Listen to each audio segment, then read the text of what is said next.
Dear families, I have a few messages for you today, so I thought it might be easier and maybe nicer to send a video as I haven't actually met some of you.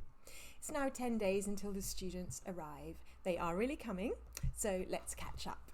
First of all, an enormous thank you to all the families who helped us so much when COVID first struck back in March, which now seems an eternity away. We really wanted to give students choices as to whether they go or stay, so they felt they had some control over their lives at that difficult time. You helped us to do exactly that. They were able to close the chapter calmly and carefully or continue. A surprisingly large number of students and families soldiered on together all through to the planned end of the programme in June. Well done to all. I really consider that a major achievement. The students felt enough at home to stay here, and that's what we always hope for.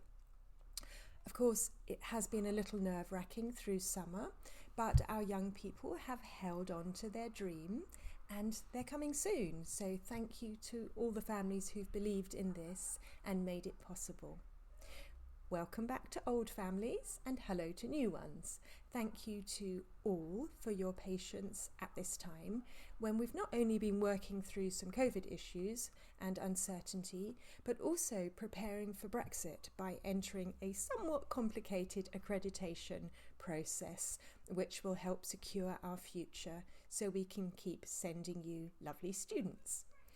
By now, you should have a host family handbook, a contract, and you should have seen a full student file of the student coming to you. If you haven't seen photos or something, please let us know. Students put a lot of effort into their application, and it would be such a shame if for some reason you hadn't actually received the full file. Your new family member should have contacted you by now, of course. Please let us know if they haven't. They've had their pre-departure orientation at home, they've completed our online training, and also they've received numerous emails and videos from us, so they're informed and they're ready to come. Your students' parents shouldn't really be in contact with you. Of course, they might have written a quick message to say thank you for hosting their child. Any more than that, and it's probably a good idea to have a quick chat with us to see where we're going with that. A word on arrivals. We have approximately 150 students arriving next week. We have about 80% of the flights already booked. There have been bookings at shorter notice this year. There have been cancellations, there have been route changes due to quarantine being introduced. We've created a simple system on which you can see the most up-to-date flight and transfer information. If you click on the arrivals list in this email, you can see where we are at the moment. In the next days, we will be adding more information on how we're getting your student from the airport to your home. It just hasn't been possible to do this earlier because the partners haven't had the flights in yet. If your students have any questions about arrivals and transfers, please refer them back to us. We have repeatedly told all of them to send you a quick message the moment they leave Heathrow so that you can work out roughly when they'll be at your home. We do need to mention quarantine. As of today, only 3 students need to quarantine, 2 from France and 1 from Spain. We are closely watching the pandemic in Croatia, as we feel there is a chance that that country could be the next one to go on the red list. We also have an eye on Switzerland. Germany, our main sending country, luckily seems fine, and German airports have an efficient testing system anyway. Of course, we have a COVID policy in place. That, like all our policies, can be found online. I'll put a link to that in the email too. Basically, we're following the government guidelines and making sure that students are aware of them as well. None of us know exactly what will happen next, but you can be sure that we will react carefully and calmly. Please always contact me at head office with any COVID concerns. If things change and it looks like your student may need to quarantine, we would contact you individually and ask how you feel about that. So Let's assume it's Sunday the 30th and all students are safely at your homes and getting to know you. As usual, we would expect some culture shock and quite a lot of homesickness. The answer is always to get active. We are working hard on helping students to understand that being on the phone or on social media for hours is counterproductive. But of course, some will do just that unless we can find some distractions for them. COVID does prevent a few activities, but students would have had a very similar situation in their home country. In the worst case, at least they get to be bored somewhere else. They tend to be resilient and adaptable at that age. We will be working hard to encourage them to find meaningful activities, even at this unusual time.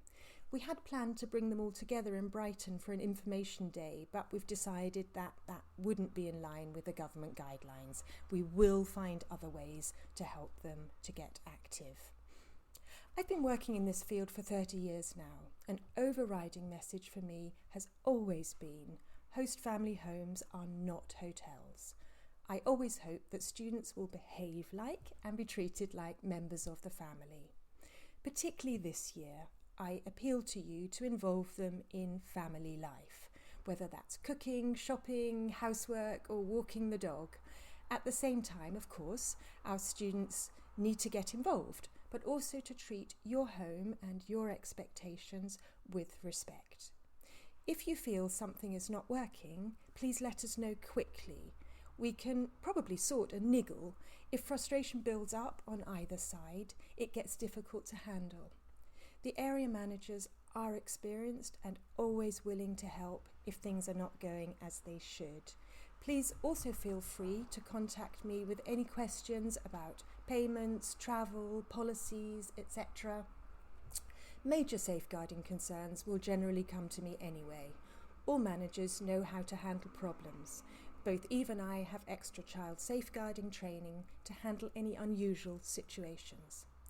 I would appreciate it if you could take a few minutes to watch the safeguarding video in this link in the email, as there have been several online incidents in the past years. On a more positive note, I feel we're going to come out of a difficult time and have a great year. Our students are so excited. Some were actually planning to go to the USA, Canada or New Zealand, but they have ended up coming to us. I can assure you that they're now actually glad it's turned out this way. A further example of how remarkably resilient these kids are. A host mother recently told us how much hosting has changed her life. She described how it has given her own children a wider outlook and encouraged them to venture out into the world. We hear of relationships which have become incredibly close.